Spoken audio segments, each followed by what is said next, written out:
havada. Geçmişin gözüme gelir arada. Yine palızın etiri duyulur havada. Geçmişin gözüme gelir arada. Dualar eləyirəm ki Allah'ım, bizi ikinci dəfə yeniden yarada. Dualar eləyirəm ki Allah'ım, bizi ikinci dəfə yeniden yarada. Bəlkə onda bəxtimiz bir olacaq, yolumuz tək ölümlə ayrılacaq.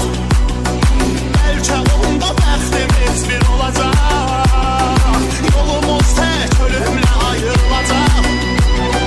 Bilirəm bunlar da boş xəyaldır, mənə elə peşmançılığım qalacaq.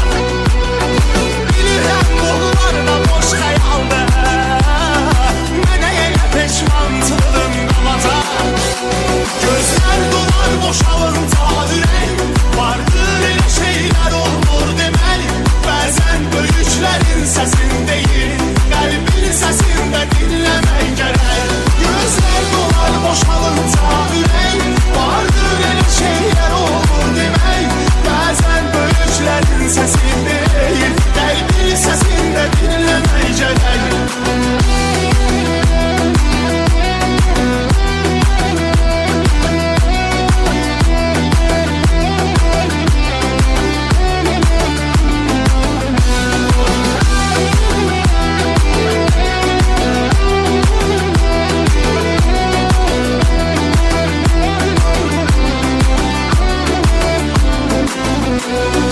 İpimi verdiğim tüm əzizlərimə, təkliyi kəsdi mənə həyat zərimə. İpimi verdiğim tüm əzizlərimə, təkliyi kəsdi mənə həyat zərimə. O mənə gün ağlayanları indi, heç biri ağlamır mənim yerimə. O mənə gün ağlayanları indi, heç biri ağlamır mənim yerimə. Bəlkə mən etdim günahın çoxusun, o istəyirdi sevgisin qorusun.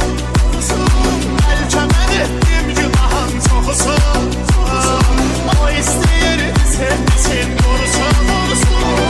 Gör necə vaxtdır qurumur gözümüz, etdiyim yerdə dilim qurusun.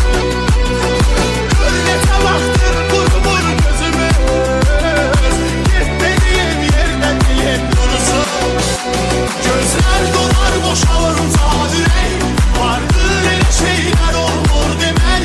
Bəzən böyüklərin səsindəyik, qəlbin səsində dinləmək gərək. Gözlər dolar boşalınca ürək, vardır elə şeylər olur demək. Bəzən böyüklərin səsindəyik, qəlbin səsində dinləmək gərək. Gözlər dolar boşalınca ürək, vardır elə şeylər olur demək. Bəzən böyüklərin səsindəyik, qəlbin səsində dinləmək gərək. Gözlər dolar boşalınca ürək, vardır elə şeylər olur demək. Gözlər dolar boşalınca ürək, vardır elə şeylər olur demək. Gözlər dolar boşalınca ürək, vardır elə şeylər olur demək. Bəzən böyüklərin səsindəyik, qəlbin səsində dinləmək gərək.